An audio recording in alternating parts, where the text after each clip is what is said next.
मैं हूं Alice Mishra. Budget शब्द और इसकी जो बेसिक जानकारी है उसके बारे में थोड़ा सा मैं आपके साथ कुछ बातें साझा करना चाहता हूं। वैसे तो बहुत ही आम शब्द है, सभी को पता होगा, लेकिन कुछ रोचक तथ्य मैं आपके इसके संदर्भ में बताना चाहूँगा। देखिए, बजट शब्द यहाँ तो अंग्रेजी में लिखा हुआ है, लेकिन ये मूल रूप से अंग्रेजी का शब्द नहीं है। यह मूल रूप से फ्रांसीसी भाषा का शब्द है। फ्रांसीसी भाषा में बजट को बूझे बोला जाता है। बूझे जैसे रेस्टोरेंट, जैसे हम भारत में रेस्टोरेंट कहते हैं, वो भी एक फ्रेंच शब्द है जिसको बोलते हैं रेस्टोरेंट, लेकिन हम बोलचाल की भाषा में भारत में अपने हिसाब से उसको रेस्टोरेंट भी बोल देते हैं कभी कभी। तो बूझे एक्चुअली एक फ्रेंच टर्म है और बूझे से ही बजट शब्द निकला।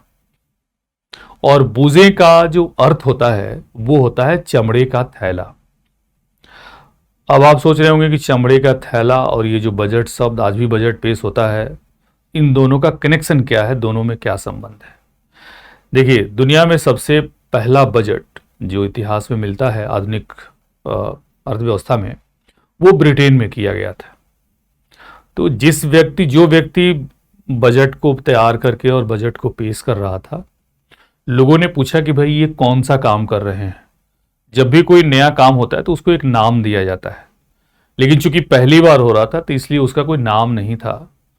तो जो भी बजट पेश कर रहे थे वो एक चमड़े के थैले में अपने सभी कागजात वगैरह को लेकर साथ में गए थे और उससे निकाल कर वो पढ़कर और लोगों को समझा रहे थे, बता रहे थे। तो उसी चमड़े के थैले के नाम पर वो बजट हो गया और आज तक ये शब्द चला आ रहा है। तो आज भी हम बोलते हैं कि देखिए, संसद में बजट पेश होने वाला है। आगे यदि हम बढ़े, यदि भारत की बात करें, तो भारत में बजट की जो शुरुआत हुई आधुनिक काल में वो 1860 में हुई, 1860 में। यानी 1860 में आधुनिक भारत में पहला बजट पेश किया गया। और इस समय यदि आप इतिहास का ज्ञान रखते होंगे तो ये लॉर्ड कैनिंग का शासनकाल था, जो उस समय भारत का गवर्नर जनरल था। और उसी के समिति के एक सदस्य थे जिसका नाम था जेम्स विल्सन। जेम्स विल्सन ने भारत में पहला बजट प्रस्तुत किया। और जेम्स विल्सन के नाम एक और उपलब्धि जुड़ी हुई है कि भारत में आयकर, इनकम टैक्स को शुरू करने की का श्रेय भी इन्हीं को जाता है। इन्होंने ही भारत में आयकर की शुरुआत करवाई थी।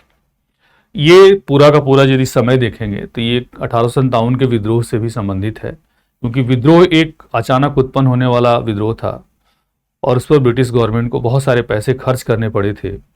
उस खर्च की उगाही के लिए भारत में आयकर की शुरुआत की गई थी और उसका सुझाव जेम्स विल्सन ने दिया था। ऐसा लिखा हुआ लिटरेचर में मिलता है, जो इतिहास की बात है।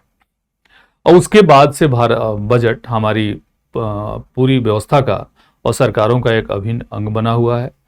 आज़ादी मिलने के बाद जो भारत में पहला बजट पेश किया गया वो 1947 में किया गया और इसको पेश किया था आर.के. षणमुखम चेट्टी नाम से एक साउथ दक्षिण भारतीय व्यक्ति हैं। इन्होंने स्वतंत्र भारत का पहला बजट पेश किया था। यदि बजट की हम प्रावधानों की बात करें तो यहाँ डिटेल में जाने के बजाय मैं आपको बता दूं कि बजट के संदर्भ में, इस पूरी प्रक्रिया के संदर्भ में भारत के संविधान में भी उल्लेख किया गया है। भारतीय संविधान का जो अनुच्छेद 112 उसको पढ़ेंगे आप तो उसमें बताया गया कि यह है क्या। उसमें यह कहा गया है कि केंद्र सरकार, संघीय सरकार प्रत्येक वित्तीय वर्ष के लिए अपने आय और व्यय का विवरण संसद के पटल पर रखेगी और उसी को भारत सरकार का वार्षिक वित्तीय विवरण, एनुअल फाइनेंशियल स्टेटमेंट कहा गया। लेकिन बजट शब्द का उल्लेख, ध्यान रखिएगा, संविधान में नहीं किया गया है।